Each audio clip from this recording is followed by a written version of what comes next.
다우지수가 1.2% 상승을 했고요. S&P가 1.6, 나스닥이 2.1% 상승을 했습니다. 주간 기준으로도 보시면 아시겠지만 3대 지수 모두 다 상승을 하면서 2주 연속 랠리를 이어갔습니다.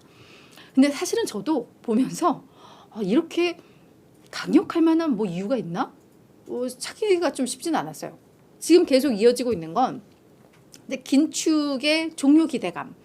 그게 지금은 가장 큰 이슈인데 사실 금요일 날 나온 재료들은 불안한 게 조금 많았거든요. 그래서 이게 그냥 그동안 어떤 이 상승 탄력이 붙으면서 그냥 그 탄성으로 관성처럼 움직이는 건지 아니면 그냥 시장 분위기가 완전 그냥 강세장으로 돌아서면서 그냥 어떤 재료들도 다 그냥 긍정적인 이슈로 해석을 하는 건지에 대해서는 저희가 이 대목부터는 이제 고민을 할 필요가 있을 것 같습니다. 제가 증시의 주요 이슈들 그리고 이번 일정들을 보면서 사실은 약간 좀 불안한 요소들이 많이 보였거든요. 그 내용들을 지금부터 좀 살펴보도록 할게요. 먼저 이건 이제 장 마감 후에 나온 거기 때문에 그 여파는 사실 오늘 장에서 많이 반영이 될 것 같은데 무디스 지금 글로벌 그러니까 국제 신용평가사가 세 곳이 있죠. S&P 글로벌이 있고 피치사가 있고 무디스가 있고 그런데 지금 피치와 S&P 글로벌 같은 경우에는 미국의 신용 등급을 최고 등급 트리플 A에서 한 단계씩 다 낮췄죠. 유일하게 무디스만 미국 등급을 최고 등급으로 매기고 있는데 이 무디스마저 신용 등급 전망, 신용 등급을 약간 예고하는 그 등급 전망 이걸 기존 안정적에서 부정적으로 하향 조정했습니다. 여기서 지금 얘들이 보고 있는 그 불편한 요소들이 해소가 되지 않으면 신용 등급도 낮출 수 있다라는 일종의 이게 경고거든요. 그러면서 이 부정적으로 낮췄는데 그 이유를 일단 재정 적자 문제, 미국 정부의 재정 적자 이게 정부가 지금 어떻게 해서든 우리가 지출을 감소하기 위한 그 방안이라던가 아니면 수입을 늘려야 되겠죠. 그러면 뭐 세수 확보를 위해서 뭐 세율을 높인다거나 지금 이런 조치가 없다. 재정 적자는 너무나도 심각한데 그래서 그게 첫 번째 등급 전망을 하향한 이유고요.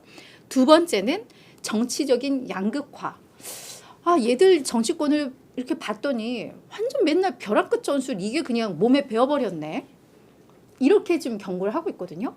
근데 지금 이 두 번째 경고가 또 중요한 게 뭐냐면 지난번에 임시 예산안 편성하면서 이 정부 셧다운, 정부 폐쇄를 그냥 임시 방편으로 늘렸어요. 그게 11월 17일까지거든요. 임시 예산안이 적용되는 게. 그럼 결국은 그때까지 얘들 뭐 해결을 못했으면 의회에서 예산안 제대로 못했잖아요. 또 하원 의장 막 없앴던다. 막 교체시키고 막 이러면서. 그렇기 때문에 이번에 또 예산안 안 되면 17일 이후에 또 정부 폐쇄 가능성이 커지고 있는 상황입니다. 그러니까 그렇게 되면 등급 낮출 수 있어라는 이게 사실 되게 뼈아픈 그런 경고거든요. 지금 이러한 좀 정치적인 뭐 이런 이슈들, 재정 적자에 대한 문제들 이런 걸 통해서 지금 무디스가 등급 전망을 하향 조정했기 때문에 이번 주에 매우 좀 불안한 국면이다라고 보실 수도 있는 겁니다. 그래서 실제로 지금 뭐 의회에서 예산안 통과, 정상적인 예산안 통과는 힘들 것 같고 결국은 또 임시 예산안 가지고 이거를 뭐 연장하거나 뭐 이런 안들이 지금 나오고 있는데 그 임시 예산안마저도 지금 이 공화당의 좀 보수주의자들은 이것마저도 또 불편하고 있거든요. 이래서 실제로 정부 폐쇄로 갈 경우에 무디스의 등급도 불안하다라는 그 이슈가 하나가 있습니다. 그래서 요거 이번 주에 아주 정부 폐쇄 가능성과 연결을 해서 미국의 신용 등급 정말 완전 낮아지는 거 아니야? 요것도 한번 저희가 봐야 할 주요 이슈라고 생각을 하시면 될 것 같고요. 지금 뭐가 계속 끊긴대요. 인터넷이 좀 상태가 안 좋은 것 같아요. 진짜? 스튜디오 때문에 소리는 일단 잘 나와요. 그래요? 네, 저희가 계속 한번 이거를 정리하면서 볼게요. 지금 네, 에이, 속상해라.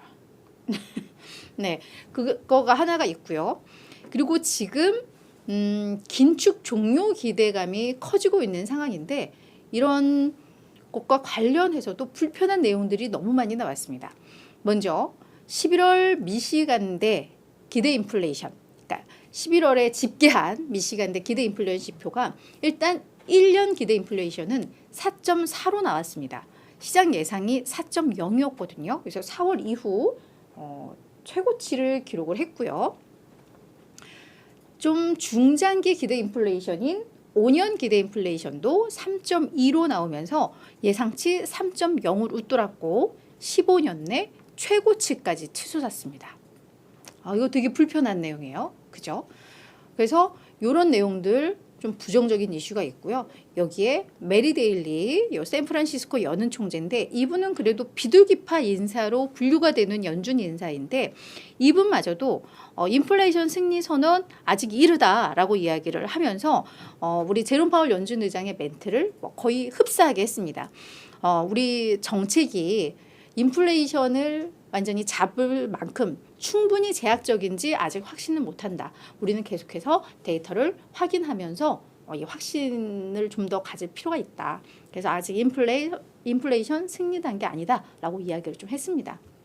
그래서 추가 인상 가능성 계속해서 시사하고 있다라는 것. 그리고 추가 인상이 아니더라도 높은 금리 수준을 계속 이어갈 수 있다라는 점을 계속해서 이런 시사들이 나오면서 상당히 좀 부정적인 이슈죠. 근데 지금 시장은 이런 것들 다 그냥 안고 그냥 상승으로 이어졌기 때문에 사실 읽다가 이번 주 일정 보겠지만 이번 주에는 소비자 물가지수, 생산자 물가지수, 수출입 물가지수, 물가지수가 줄줄이 나오기 때문에 이번 주가 상당히 중요한 그런 또 변곡점이 될 것이다라는 판단이 좀 듭니다.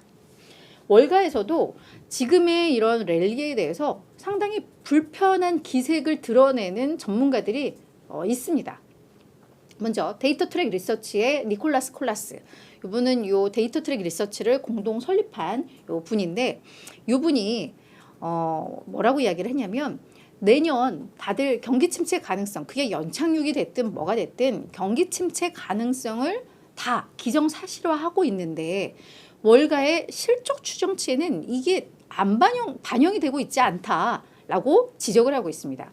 그러면서 지금 S&P 500 기업들의 수익 추정치 그리고 현재 우리의 주가 수준은 이 경기 침체 요인을 반영하지 않고 있다라고 이야기를 하면서 올해 월가에서 그 EPS 전망치 요게 221달러였는데 내년 EPS 전망치는 246달러로 하고 있다고 합니다.